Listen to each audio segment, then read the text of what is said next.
So last month we headed off on an almost 3-week trip to Korea. We were staying in Seoul and Busan and then Seoul again. We had such a good time, and okay, hear me out. I had good intentions of actually filming a vlog for you guys, bring you along with us. However, I'm not so used to filming in public, let alone in heavily populated areas. So I ended up getting more like snippet sort of footage that just was better suited to over on TikTok. So if you're interested in some mini vlogs, that's where you can head. But for today, I thought it'd be fun to do a little bit of a recap and dive into the nitty-gritty of what really drained my bank account, aka welcome to my haul.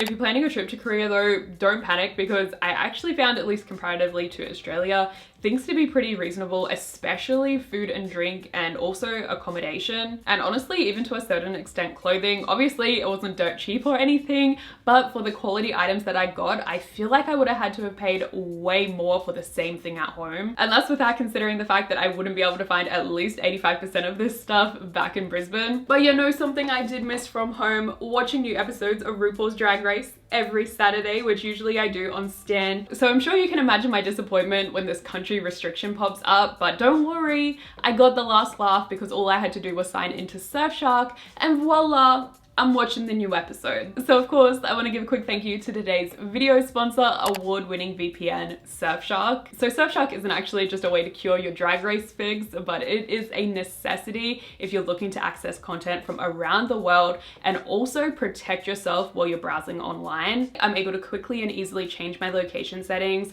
and then instantly have access to a ton more content that's not usually available in my region. Whether you're looking for iconic TV shows to binge watch, anime, movies, you name it, chances are you'll be able to find it somewhere. Even when you're done with your binge watching session, like I said, Surfshark still have you covered by ensuring your safety online. They do this through various methods, including adding an extra layer of protection whenever you're using public Wi-Fi, or by preventing companies and bots from tracking your personal information, amongst others. And Surfshark actually offers unlimited devices under just one account, so you will always feel safe. You can use my code SPOTLIGHT for 83% off, plus 3 extra months for free. And since Surfshark offer a 30-day money-back guarantee, you can try it all risk-free via the link on screen and down below in the description box. There's so many cool K-fashion brands I follow over on Instagram that usually I can only dream of, because they either don't ship to Australia, or if they do, it will cost you an arm and a leg. So it's really nice to be able to find some of those brands in person. This was actually one of the first purchases I made over there, and it was because I didn't need any time to think about it, because I had already been thinking about it since it was first released last year. And obviously the styler jacket has been a really big trend, but I have never felt compelled to purchase any other ones that I have seen. This one has always been number one in my heart, so it felt really good to finally have it. And when it comes to those more, I don't know, not Instagram brands, I feel like they're a step up from that still, but they don't actually have their own in-person physical stores. For Nasty Fancy Club, I did actually find it at A-Land, but for a lot of them, unfortunately, you kind of have to have your fingers crossed that there's some sort of pop-up shop going on. There was one in Hongdae while I was there, and they had so many of the brands that I follow. Honestly, I kind of feel like I deserve a round of applause for walking out with only one item. Yes, this is the item in question, which certainly is a choice, isn't it? Yeah, it's a pair of pants printed to look like a distressed pair of jeans with a heart running through the crotch. So definitely could see this not being for everyone, but I guess they were calling my name, and I think it's probably because a lot of the shopping options over there are a little bit more on the simple side of things. So when I saw something a little bit more flamboyant, I was instantly like, oh, I'll take it. Also, I just think that they're a really good fit, which, trust me, could not be said about a lot of the bottoms options over there. But yeah, these ones just sit really nicely. And actually another place to check out for that sort of shopping would be the Hyundai Mall. When I first entered on ground floor, I was very overwhelmed. It is quite a spectacular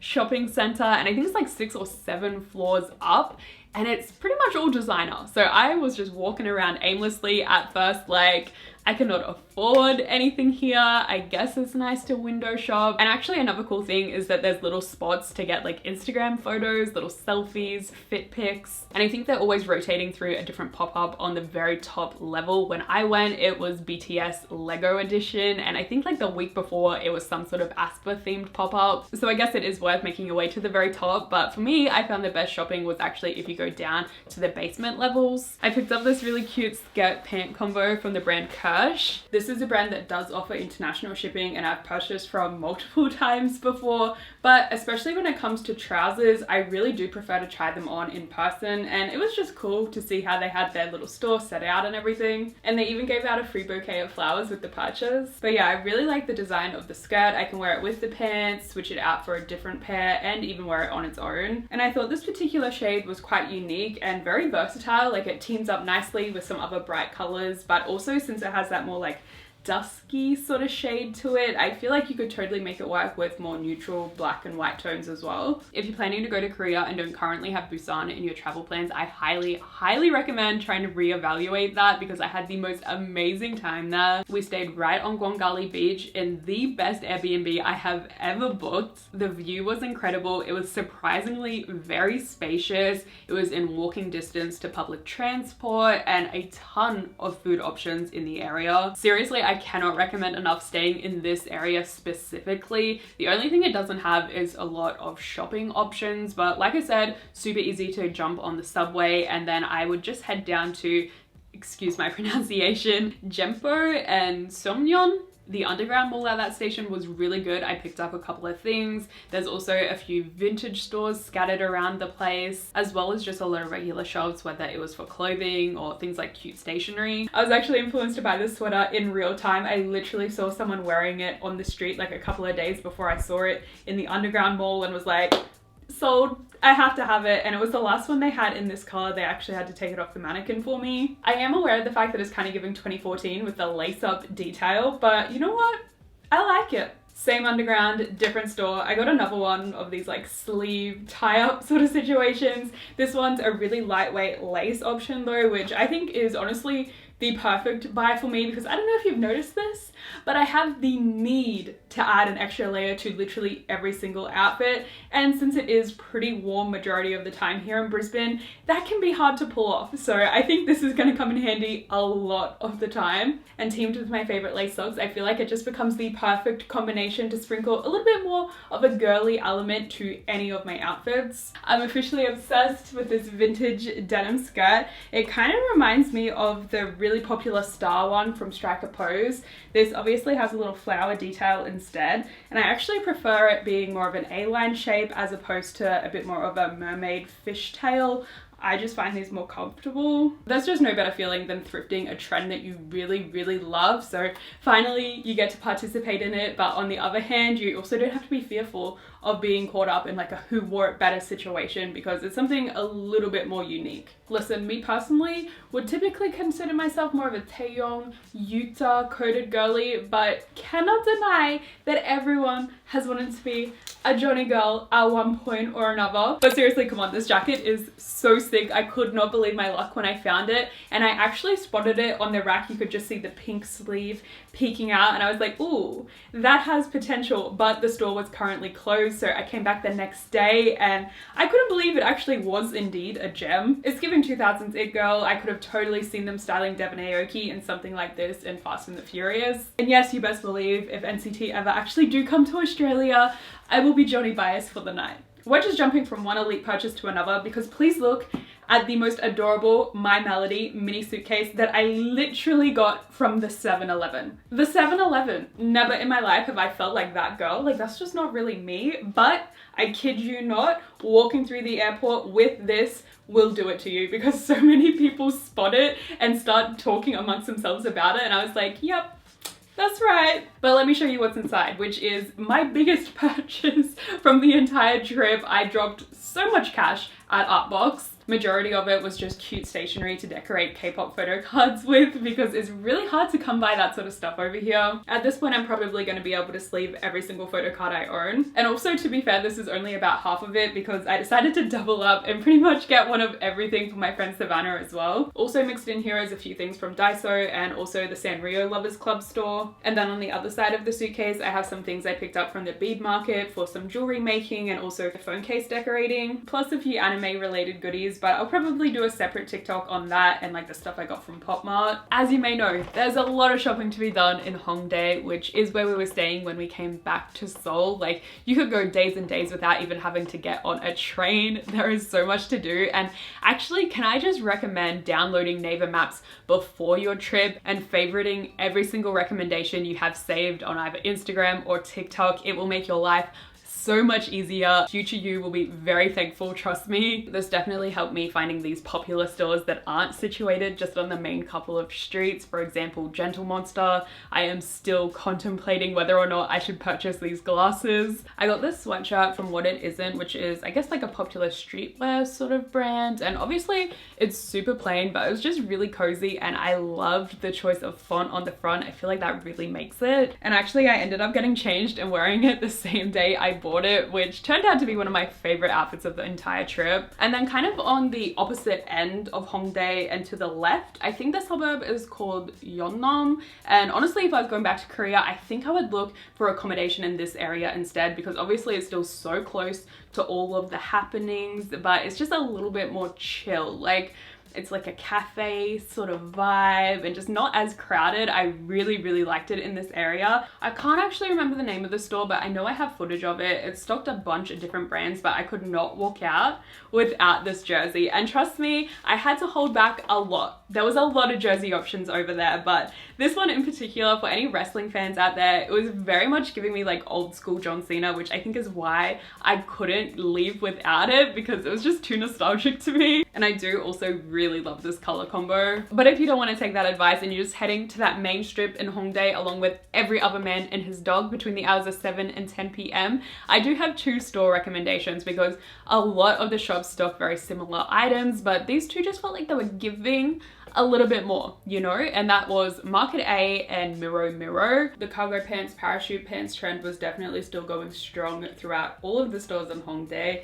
and I actually did end up crumbling and picking up this pair, more so because I really needed a casual pair of black pants, and I thought these ones were cool with the little tie-up details throughout. I mean, at the end of the day, they're literally just a pair of black pants that I can throw on with pretty much anything. Not sure why I've styled it like I'm about to go to Coachella, but I picked up this really nice cream sweater. I love the more flared out sleeves, and when I don't have it ruched up like this, it kind of flares out at the bottom as well, so I think it'll be the perfect item to pair over pants. But clearly looking good gathered up too. And actually this knit vest I also picked up in Hongdae, as well as some of the jewelry. Actually, now I'm looking at everything in front of me, I have completely forgotten to mention any of the accessories I bought. Surprisingly didn't go too crazy. I got a hat, a few hair clips, a couple of earrings, but they're kind of on the dainty side compared to my usual taste. Some cute leg warmers. I wish I had gotten more belts, but I just got these couple of chain sort of ones. Oh, and how could I forget the Kuromi earmuffs? As far as more clothes go, yes, I did pick up a few more items, but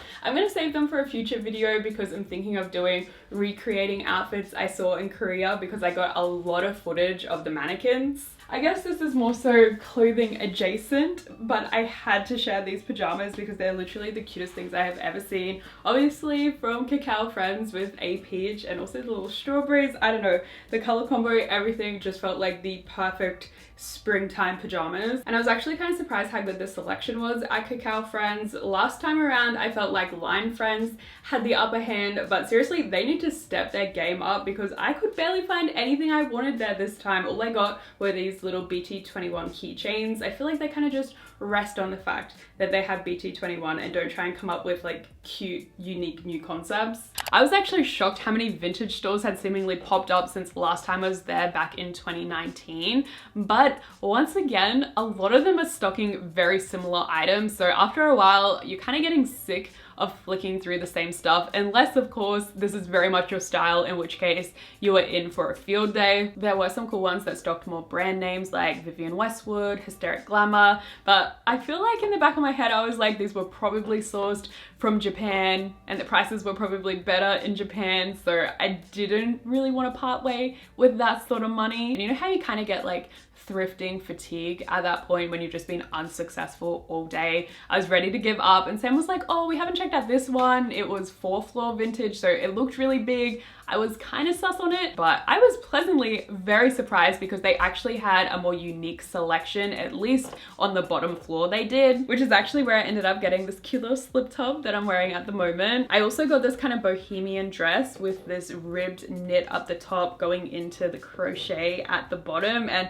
this ended up coming in clutch because it is what I based my TXT concert outfit around. Obviously kind of taking inspo from the Daydream concept photos, some of the most beautiful photos I have ever seen. And actually the other thing I got there also feels somewhat K-pop adjacent. I feel like every girl group has done like a sparkly denim moment. The first one that comes to mind is Twice, Can't Stop Me. Really, this is just another reminder of how criminal it is that I didn't get Twice tickets. Okay, imagine how cute I would look at the concert. Come on. Someone sell me some tickets, please. Which, you know what, now feels like the perfect time. Oh God, this is heavy. The perfect time for a K-pop intermission. I went to a lot of different K-pop stores, and ironically, my favorite one I didn't really get any footage of because it was so tiny and there was so many people in there you literally could not move. Like after I made my purchase, I couldn't leave, but it is in the same underground, just a few stores down from CT Records. And I actually went to this twice, one at the beginning of the trip. I didn't get anything, didn't see anything that I was looking for. And then when I went back just before we left, they had restocked so much stuff. So I got really lucky with that because I kid you not, every other K-pop store I went into did not have the blue version of TXT Blue Hour album. Like I could not believe it was sold out literally everywhere. But thankfully I got my hands on it in the end before the concert, and I pulled Subin, so I was over the moon. Honestly, if you're a K-pop fan going to Korea, you have to have a lot of self-restraint, or alternatively be willing to pay for an extra suitcase on the way home. Personally, I would still consider this to be a fairly reasonable amount. Okay, I didn't have to pay for any extra luggage, so I'm happy. Another area I would definitely recommend checking out is Seongsu, and this is probably one of my favorite days there. I love it when you can catch a train somewhere, get off and walk around literally the entire day until you're like 4 subway stations further along than where you started. They had a couple of stores across the city, but I particularly really liked this location, and it was Supi, I don't know. And don't kill me, but it is another somewhat Jersey adjacent piece, but I wear my hockey jersey so much. Like it's a really easy piece just to throw on with anything, and even since I've been home I've already worn this one out, so I know I'm gonna get my money's worth. And from that same store I also picked up this slouchy backpack situation, kind of different for me, but I don't know, there was something so effortlessly cool about it, and I did end up wearing it on the train to and from Busan. It definitely looks better when it's packed with a few things. In my case it was indeed snacks. And I actually picked up another bag on that same day. This was from a vintage store where they take old items and repurpose them into bags. They had